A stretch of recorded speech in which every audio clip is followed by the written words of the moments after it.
Hello and welcome to my channel. I'm Jason White and this is Jason's Weird Reads, and today I'm going to be doing From the Hip number 27. Now, for anyone who doesn't know what From the Hip is, this is where I just basically talk about whatever I want for a while. Usually I connect them, like today, with a recent reads. So this is a recent reads episode of From the Hip, and I usually start off with just some things I've been doing. And you may have noticed I did not do a video last week, and that was because I was busy. I went to a Blue Jays game in Toronto, which was a lot of fun. We went with my family, and we went to see the LA Dodgers play the Blue Jays. And I was certain, if you're a baseball fan at all, you know that the LA Dodgers did a lot of moving around this summer, or not this summer, this winter off season. They got some of the best baseball players in the world playing for them right now, and they're a very dangerous team, and the Blue Jays are struggling. So they lost the first two games against the Dodgers on the Friday and the Saturday, and I was certain that we were going to go watch the Blue Jays lose.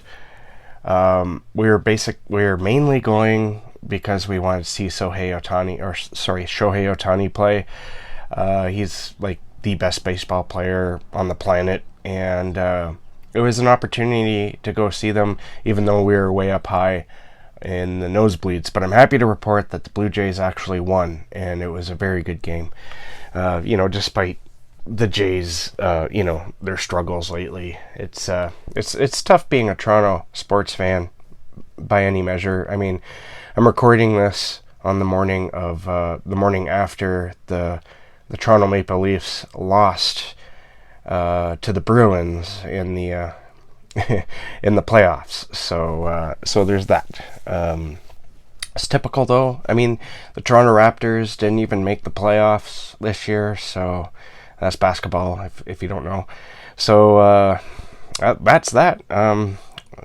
Go Jays go. I like baseball more than pretty much all the other sports. Baseball, I find it's like my zen place. I can watch it and fall into like a very weird deep focus where I'm really focused on the game and what's going on. Or I can use it as like a background noise for reading or preparing stuff for the podcast or writing. I absolutely love listening to baseball while working on stuff or reading. It's a lot of fun. I also want to talk about Fallout a little bit. Me and the family have watched the first two episodes, and I would have to say, so far with those first two episodes, this is one of the best game adaptations I've ever seen. They got everything right. I mean, the story is different, but really, what is the story but what you make it when you're watching? It's definitely from like Fallout 4, from what I can see and from what I've been told from some friends. But really what it comes down to is the set design, and the world itself, the world building, and it's just incredible how right they got it. And the story, I guess, is somewhat similar. It seems like a bit of a hodgepodge between plots from other stories, but I don't know, I haven't really gone too far. I don't think they really need to necessarily stick to a story format from one of the video games. It's the fact that they got the world looking pretty much like it should, and it's incredible. I can't wait to continue watching that show. And in episode 2, which isn't out yet, none of these episodes are out yet, but Sin from Sin's Book Nook and I were talking about Fallout a little bit at the beginning of which would be our discussion on the Dark Tower series, and that would be book number 2, since it's episode 2 for that, which is the drawing of the three. I wanted to bring that up a little bit too. You can look forward to that in a few weeks, 2 or 3 weeks from now. I'm going to start dropping those episodes. I don't know how regularly they will come out, but I hope I have enough of a backlog that I can continue dropping them at least once or two a week until we're done. We have 2 episodes done. This is on the podcast, of course. I should mention that, the Weird Reads podcast. where we're discussing the Dark Tower series, and we've got 2 episodes for that in the can. And while I'm here and talking about this type of stuff, why don't you... I just want to mention that you can always go, if you want to support the show with your money, your hard-earned money, you can go and join the Patreon. There's 2 tiers and a lot of rewards, especially for the paid one. There's a lot of rewards, which includes weekly vlogs, which I've been keeping up for the most part, and that's incredible. I didn't know I had it in me to do weekly vlogs, but for the most part, it's me talking in the parking lot of my where I work. But I'm talking about all the books I'm reading, and this year I'm reading quite a few books, including our book club choice of the month. So for May, which is this month, we are reading The Forgotten Island by David Sodergren. Now, this is I've read 2 or 3, I think 2 books by David Sodergren so far. The Har and Maggie's Grave. I read those 2, and Forgotten Island I've had on my Kindle for forever, and it's one I've been meaning to read forever as well. So I'm glad that it came up on the book club. I'm not going to be able to get to it for about another week, but I can't wait to dig in. David Sodergren is an awesome author. He's definitely a favorite now, I think. So, what am I currently reading? Right now, I'm reading a lot for the channel and for the podcast. And that's going to be reflected in what I've been reading and what I'm currently reading. And what I'm currently reading is The Wastelands by Stephen King. I started that last week. This is book number 3 in the Dark Tower series, and I have a weird story with this, because about 20 years ago I went through the first 4 books. I thought it was 3 books, and there's a good reason why I thought it was 3 books, because I only read 3 books, but I read the 4th book. I know it's like, what's Jason going on about now? I somehow managed to forget the 3rd book, The Wastelands, and I don't entirely know how. The only way I can think is I have the first 2 books in physical form, and that being The Gunslinger and The Drawing of the Three, but I don't have the 3rd book. I remember I was borrowing the books from the library when I was going through them about 20 years ago, and I think that they didn't have the 3rd book, and I was itching to continue the series, and so I thought I would continue with book number 4, and I didn't like book number 4, and that's where I stopped. Now, it's not because I didn't understand anything. I don't think it's necessarily a standalone book or anything like that, but what I'm trying to get at is there's a certain love story that really grated on my nerves. I was kind of bitter about romance at the time for various reasons. And so somehow I skipped book 4. I'm about 20% into The Wastelands right now, and I don't remember any of it. I remember bits and pieces when we started this project. I remembered bits and pieces from books 1, 2, and 4, but I remember absolutely nothing from book 3, and there's a reason for it. It's because I haven't read it. So, yeah, this one's new to me. I haven't read it. I'm not rereading it. I'm reading it for the first time, but when I get to book 4, which I think is Wizard and Glass, that will be a reread for me. So, I'm enjoying The Wasteland so far. It's classic Stephen King, and it's very Dark Tower.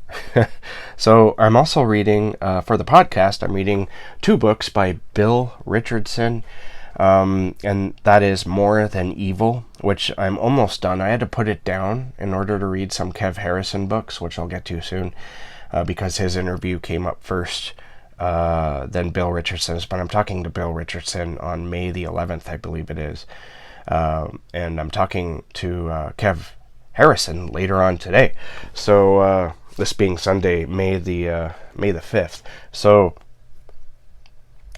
I'm reading More Than Evil. I'm almost done that one. This one is very classic, sort of 80s style, maybe mid-90s, up to mid-90s style, vintage horror anyway. It's very vintage horror-y. This, if you picked up this book and were reading it during the 80s, it would not be out of place at all.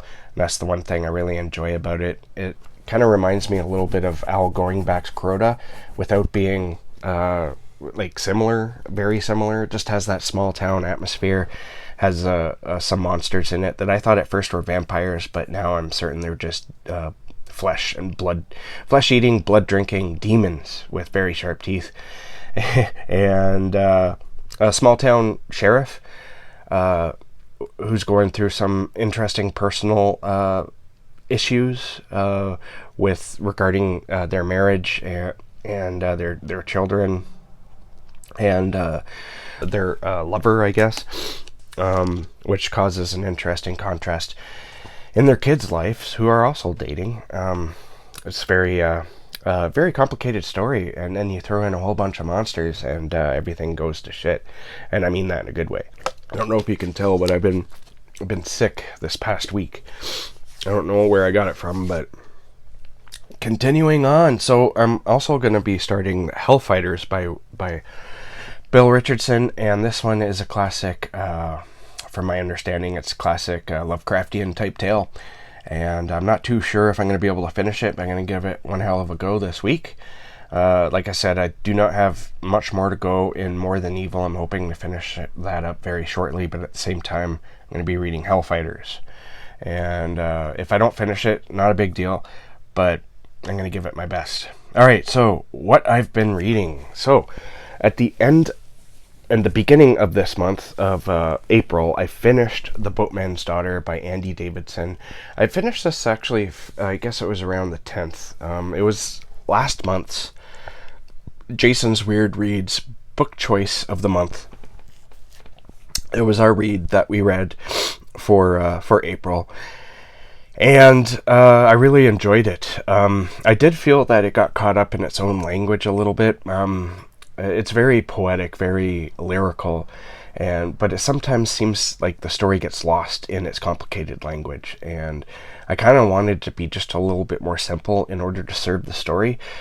Other than that, it's a fantastic book.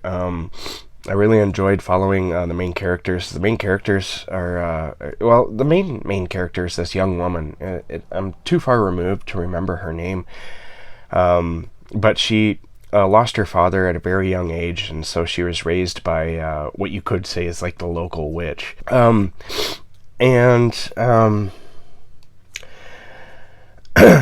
She's that happened when she was like 8 years old, and so at the same time that she lost her father, she sort of adopts this young baby that she found. I don't want to give too much away, so I'm kind of being very vague here. She found this baby on the night that her father went missing, and her and that witch that I mentioned, they kind of raise this baby together as well, and so they're kind of like brother and sister. And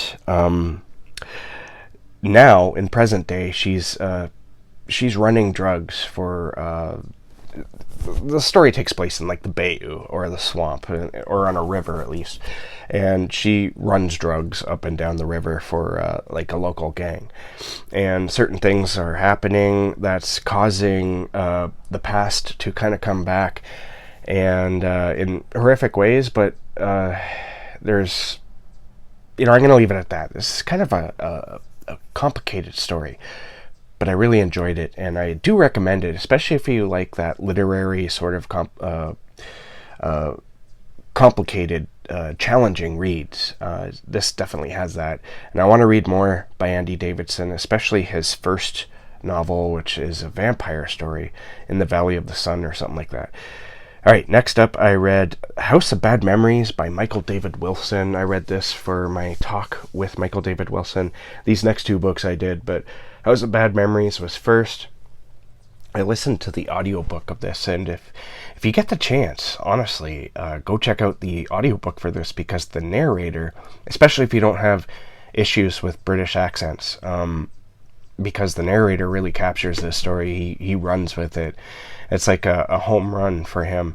I really enjoyed the story. It's about a man who's living in Japan with his wife and their new kid, and he sees his stepfather, whom he did not have a very good relationship with while he was growing up. He sees his stepfather in a vision right before he learns of his stepfather's death, And so he learns of his stepfather's death, and he doesn't really want to go to the funeral, but because his mother loved the stepfather, he feels like he kind of has to go back.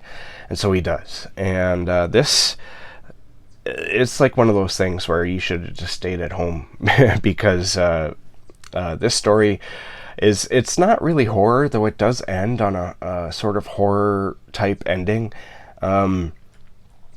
This book is one of those books where it doesn't start off slow, but it's kind of slow. You're learning about the characters and the situation, and then it escalates, and then it continues to escalate until it's almost like you're reading a Blake Crouch novel, because you're just wondering how he can escalate it even more, and it just keeps escalating, and it's such a fun read. It just really grasped me, and I'm pretty certain this is going to make my top 10 at the end of the year. And by the same author, if you don't know, he is the founder and host of the This Is Horror podcast, and his co-host is Bob Pastorella, and they teamed up to write They're Watching. So this They're Watching is written by both Michael David Wilson and Bob Pastorella, and this book is a lot of fun as well. And the ending to this book was so grim. I was surprised. I was shook. Like. It ends almost like the writing itself is beautiful at the very end. I'm talking like the last page or two. It's very beautiful, but something very dark and twisted, something you don't see happen too often.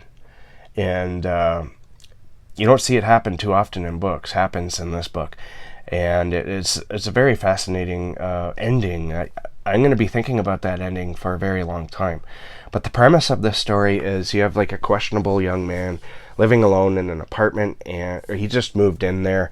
And while he's moving in, he notices that there's a hole in the wall in one of his closets, and that hole leads right into the bedroom of his neighbor, who happens to be a very attractive young woman, and he finds himself like watching her as she does her yoga and stuff in there. And the end stuff, there's end stuff, if you catch my drift. And he doesn't mean to. It's not necessarily that he's a bad guy. He's sort of like, he has this thing, that he can't sort of stay away from. And so he ends up meeting her, and they kind of maybe start dating, but there's this other people around the building that he doesn't like. He's obviously falling for this woman who's living beside him. He's like head over heels for her. And so there's this dude who's like throwing rocks at her window at night, and so he starts investigating that, and then he runs into a private investigator who's investigating something similar along the lines of people going missing, and he tells him to stay out of this because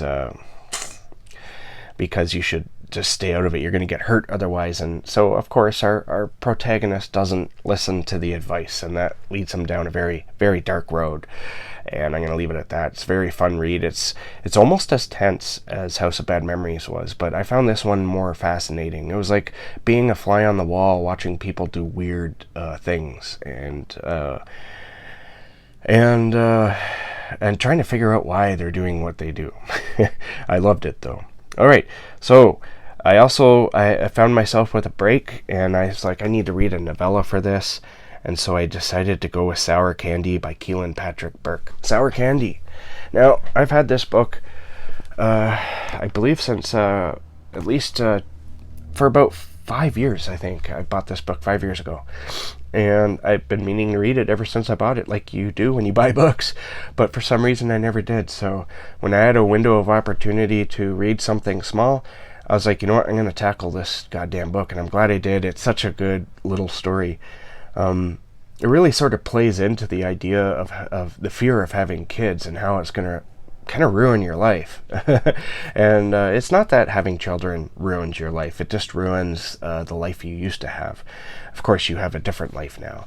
And this really plays into that, I think. It's about a man who goes to the Walmart. His Walmart. He's got a girlfriend at home, and they're spending the weekend together, basically in bed. And he goes to get some supplies, including some chocolates, which they like to have fun with while they're doing certain things. And while he's there, he sees this mother with her child, and the child's just screaming, and he sort of makes eye contact with the child and the mother, and then he sort of ends up inheriting this child. I'm going to leave it at that. It's a very weird story.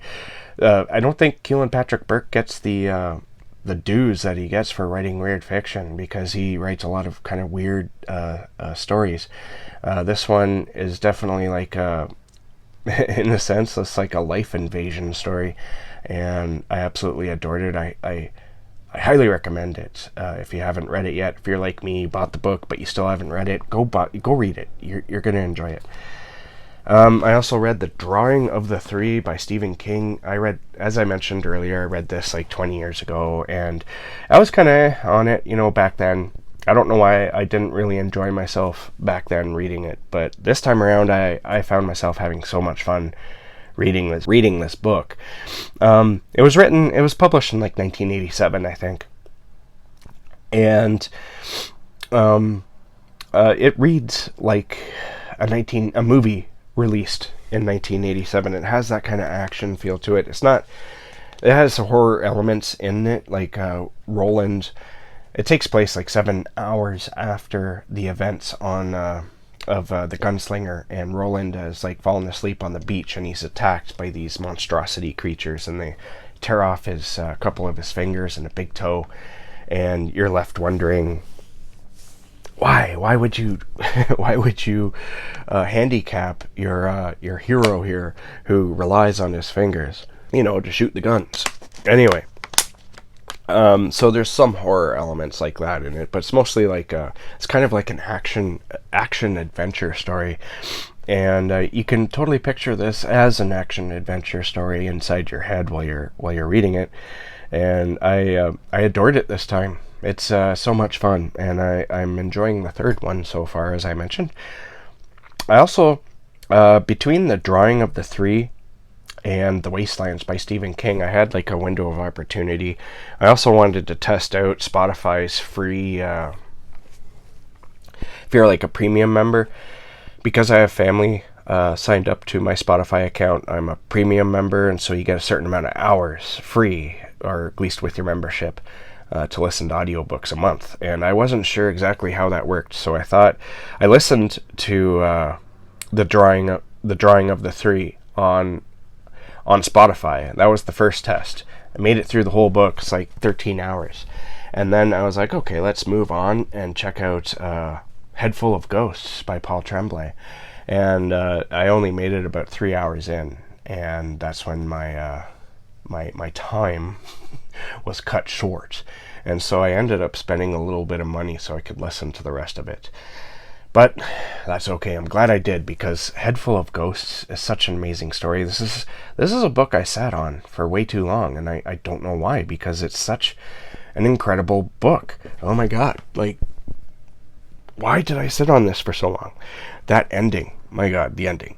So this, I mean, most people know what this story is about. It's about a woman who's sort of recounting her life as a child when their house was the basis for a reality TV show centered around her older sister, who is suspected to be possessed by a demon. And they attempt an exorcism and all that. And this book, it keeps you wondering throughout the whole thing whether or not the exorcism was real. And it has a very, I'm going to just say it's a very fucked up ending that I finished it at work, so I couldn't, but I really did just want to stare at a wall for a long time and just sort of digest what I just read. It really caught me off guard. So that was A Head Full of Ghosts by Paul Tremblay. I think it's a new favorite of mine. The end of this year might be difficult to narrow down my top 10. I don't know. There's definitely a couple favorites from this month that are heading that way. And I also listened to, still with some free time, this is only like five hours long, I listened to Ring Shout by P. Jelly Clark.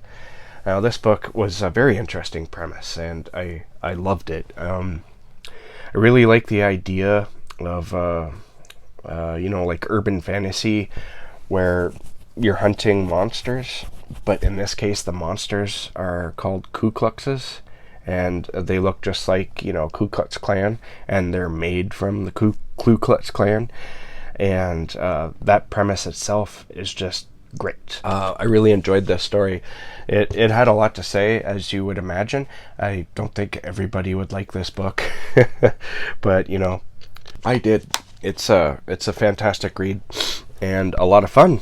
All right, so the last two books here are by the same author, and I read them for the interview that I'm holding later today. I hope I can stop hacking and coughing for it.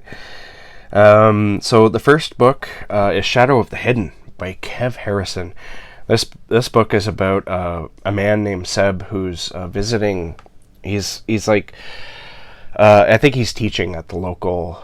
This is what I think it is. I might be wrong about this. He was either teaching at the local university there, or he was doing an experiment there. And anyways, his time is up and he has to move back home. But on his last day there, he's visiting with his friend Oz. And this old lady comes up and she's like, "I'm a new widow, give me some ice cream." And Oz, who owns the shop, is like, "No, you're not getting free ice cream from me." And so she gets very mad and she puts a curse on him. And the rest of the book is them trying to figure out this curse, because I guess most people would brush off that this is like, yeah, whatever, you cursed me, yay, ooh. But the curse turns out to be real. Not only does Oz's ice cream machine get found in the middle of the street with all the ice cream in it ruined, later on, a couple days later, he finds all his goats have been slaughtered in the most heinous of way. And now his niece, I believe it is in the hospital in a coma. And so Oz is determined to figure out what this curse is and to put an end to it, so that he can save his niece, if nothing else. And Seb, our hero, is there by his side to help him throughout. Now, this is like a cursed book, sort of curse horror, and it also involves a jinn, or what you might think of as a genie. And so this is a very fascinating book. It goes into some folklore that I only brushed upon when it came to like either Wishmaster or Disney versions of it. So getting a broader picture of this folklore was really fascinating for me. And I also read Below by Kev Harrison, and now this is a story. It's mining horror. It takes place in the mines of, I think it's in Poland, I'm not too sure. But the main character, I think his name is Nick, his grandfather was lost to a cave-in at the mine that he worked at.